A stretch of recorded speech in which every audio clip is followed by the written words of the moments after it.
There are instances when you get absolutely nothing from an episode. After watching something that required hundreds or even thousands of workers to produce, you can ask yourself, is that all? However, you understand that single episode may give you everything when you watch a classic like Hail Caesar from Spartacus, House of Ashur Season 1 Episode 10. It was all of this. The emotional element and the rough, unadulterated action are two of this show's strong points. The gore and dismemberment satiate our primal animal desires, but the emotional burden they carry strikes the human side. Hail Caesar contains a lot of events, some of which we could have predicted and many of which we could never have. The community is rocked by Gabinius' murder, but his wife, daughter, and close friend Ashur are particularly affected. When Gabinius' brother Servius travels to Capua to manage his late brother's fortune, everything goes according to plan in a society like this. For the patriarchy, the score is 1. A society does a great disservice to itself when it regards a whole segment of its population as second-class citizens, particularly if that segment is the majority. The entrance of Servius highlights the shortcomings in the patriarchal system, and the society's days are numbered because injustice harms the soul daily. After a joyful and contented existence with Gabinius, Cossutia and Viridia suddenly become Servius' property. The man has no integrity at all, exposing himself in front of his mother and daughter while making offensive comments. I'm willing to go to battle when I witness individuals attempting to return mankind to such dynamics, even though it pains me that many women had to endure such treatment for generations. Like Celadus, Gabinius's death upends the foundation of many characters' lives, and Ashur is surprisingly more affected than anybody could have predicted. Please don't misunderstand, Ashur and I are really similar. Let's take a moment to back up. With the exception of all the raping, cheating, and killing, he is exactly like me. I simply don't care while I'm experiencing an emotional crisis. If the world burns down and I perish with it, I don't care. It shows up as a lack of desire to perform even seemingly easy tasks like shaving one's beard. That's the only thing we have in common. I didn't think Ashur would be so affected by Gabinius' passing. I assumed he would take advantage of it, if anything. As he used it to blackmail someone, I could see him smiling all the way to the bank. We discover a shell of the man we know in the aftermath, crushed under the weight of the treachery. Therefore, it makes sense when he loses his temper, more on that later. The biggest twist, however, occurs in the Ludus despite Ashur's personality transformation. Achillia x Tarchon, an unstoppable power. I now adore Tarchon. It's unfortunate that his father's passing was necessary for him to reach adulthood. Nothing much has changed between them when we return to the Ludus and see Achillia getting ready for the Primus. However, Tarchon has modified his position after being humbled. I have always defended Tarchon's fighting skills. He is able to take advantage of his opponent's flaws, not because he is the finest fighter. Additionally, having battled Achillia, he is aware of her weaknesses, such as the way she totally rejects her weaker side. He chooses to step in because he needs to defeat the Scythian, not because he usually cares for her. A shared goal between these two is what I've been praying for. The Ludus's frequent crashes were becoming tiresome. He pushes her, too, oh boy. Someone would have assumed he loathed her and was out to kill if they had first entered that room. However, his efforts are rewarded, and Achillia triumphantly defeats Primus, exacting revenge on her deceased beloved and bringing honor to the house of Ashur. The century's greatest show. We've been waiting for this game. We were really personally immersed in it as viewers. Everyone can sense the weight of it, even in the series. When Achillia eventually takes on the Scythian, Tarchon emerges as her most formidable opponent. But first, we get some opening acts to add variety before Primus. We watch as Satyrus and his new female partner's love story develops in real time. When his brothers left, I initially believed that his life was over, but that man has 9 lives. The new partners, who have never met before, come together and fight as a team, defeating a bigger, more powerful foe. I envision them as a power couple, sharing their experience with their kids. Satyrus Jr. Tell me how you two reconnected, mother and father. Mr. Satyrus, your mother and I were on the verge of passing away, but we eventually fell in love because we both wanted to live. A gladiator twice our size and ability was defeated by us. Satyrus Jr. Additional. Give me additional details. Mrs. Satyrus, after we won, I told your father, I'm gonna fuck you so hard tonight, little man. What was I supposed to do, Satyrus? And I shall let you, I replied. That night, we created you. The battle between Achillia and the Scythian is a spectacle. It violates every regulation. As they exit the arena, they disturb the crowd by channeling their inner WWE. The choreography in this fight is excellent, and it hits all the right notes. And then witnessing Achillia exact revenge on their father and buddy as Tarchon and Chorus looked on like two proud fathers. My heart grew. In a shocking turn of events, Tarchon and Achillia hook up, so it seems that it's not just my heart that grew. I never saw that coming, but I could have predicted a lot. But I get it. The facade had fallen, guards had been lowered, and emotions were running hot. Do I believe that they will soon start dating? No. That is not possible due to the complexity of their past. The battle to control the other person interrupts even their playtime. It feels like both people genuinely want it, which is one of the rare occasions I've observed such dynamics in a heterosexual couple. The fate of the House of Ashur when the Dominus loses his shit, however, will determine what happens to them.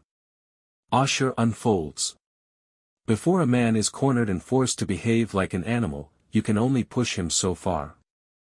Throughout the season, and particularly in this episode with Servius's entrance, Ashur has been pushed. I support him and understand his actions because of the relentless onslaught of hurt and contempt, and he and Caesar continue to fight. The circumstances are ideal as the Capua is pelted by rain because the universe anticipated this. Stormy rains have a way of bringing people closer to their own emotions. Has anyone else ever experienced this? Has the rain been so heavy that it has overtaken everything else and is now your thoughts' background? You know how it can stimulate a region of your brain and give you crazy clarity if you've ever slept under an iron or tin roof. Ashur has been avoiding the fact that he would never be like them, and that moment with Caesar validates it. They will never regard him as an equal, even if he dresses the part and goes to the same locations. To his people, Ashur is merely a tool, and he will always be remembered as the guy who betrayed them. I'm willing to wager that Crassus assumed Ashur would simply swallow his pride and grin when he chose to construct villas rather than the arena that was promised. However, you can only bitch slap an adult until he retaliates. Caesar passes away without realizing what is happening when Ashur does. Another spectacular scene that almost surpasses the arena is their battle. It is filled with hate and skill, two awful things. Ashur is just finished, yet Caesar believes he is a better person overall. It's intriguing to observe how the authors respond to this shift because his death represents a significant divergence from actual events. The real Caesar had advanced in his political career when he was assassinated by senators who felt he had grown too strong.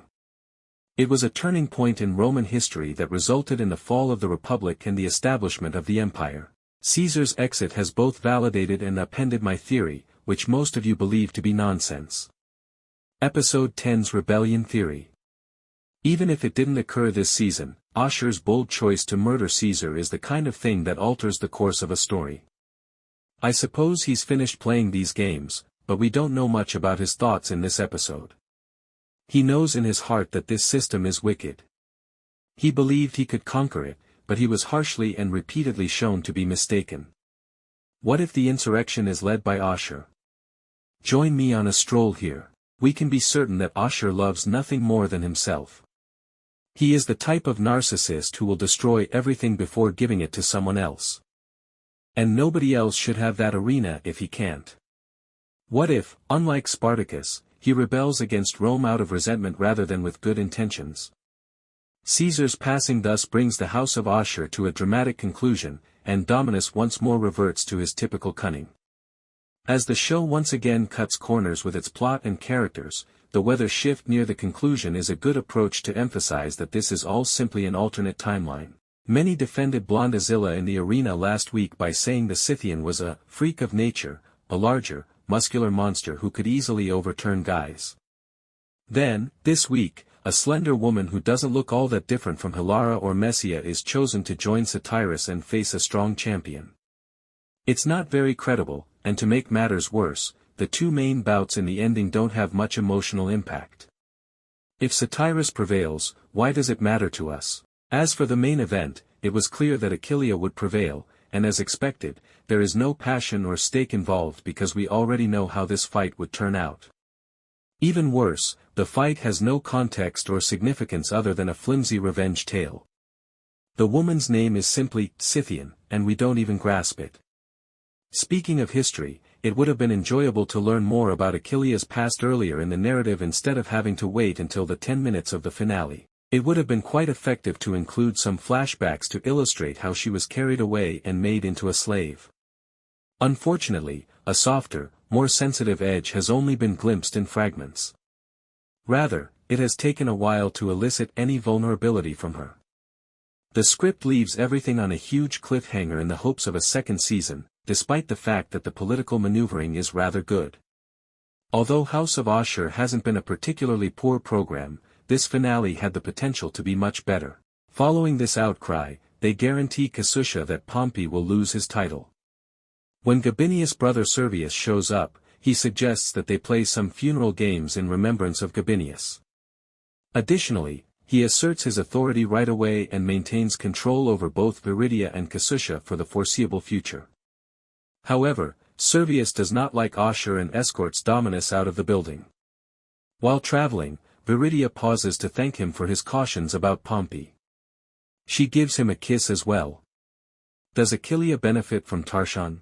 Hilara and Messia argue about the assassination plot in the meanwhile, although the former plans to permanently leave the house with Cornelia. Achillia trains alongside Tarchon and the others in the training yard. Although Chorus gives some words of encouragement to at least assist in avenging the slain through Achillia's spear, Tarchon instructs with an iron hand. Chorus talks to Dominus and tries to work out a deal for him to see Alada, the blonde he's been crushing on all season, in return for doing this. When Chorus Arena is built and he advances to greater and better things, Dominus grants this wish and also chooses to give him his house. Which games are decided? In the midst of this, Dominus also talks to Achillia, and they talk about the conspiracy against Pompey. Given that she played a crucial role in the plan, she expects a just reward. In the meantime, blonde Achillia, the Scythian, beats a lot of men at once with little effort. However, there is another woman who will work with Satyrus in the arena, which is given precedence over Ashur's residence, and who will be exempt from paying. Achillia, who performs in the Primus, is an exception. What takes place in the arena? Taurus, a man famed as the hammer of the gods, squares off against Satyrus and the unidentified woman. The two defeated Taurus despite being far larger and stronger. Caesar informs Cossutia from the stands that Pompey is assembling his army in preparation for the southern coast of Brundisium. He appears to be rallying more people in favor of a potential civil war. After that, Achillia battles the Scythian. Achillia prevails in their battle, which takes place across the arena. In the cells, Tarchon observes with a smirk on his face. From the stands, Dominus and Hilara celebrate, but Viridia's heart breaks as she sees them hugging. The weather abruptly shifts to stormy rainfall as she exits. How does Ashur's house end? When Tarchon talks to Achillia after the battle, she emphasizes that her first priority is to be free of the arena. After that, she hopes to go back to her native country and exact revenge on the guy who condemned her to the Romans. Tarchon abruptly moves forward and gives her a kiss as she is speaking. As the two end up having sex in the heat of the moment, it swiftly escalates to more. In the meantime, Dominus discusses the arena he promised to construct with Caesar. The latter, pointing out that it was all a charade, chuckles incredulously. He ultimately has no plans to construct the arena. Instead, under Crassus's orders, they will construct villas in the region that will be rented or sold. Dominus is startled, and they fight when Caesar knocks him down. Dominus ultimately kills Caesar by stabbing him.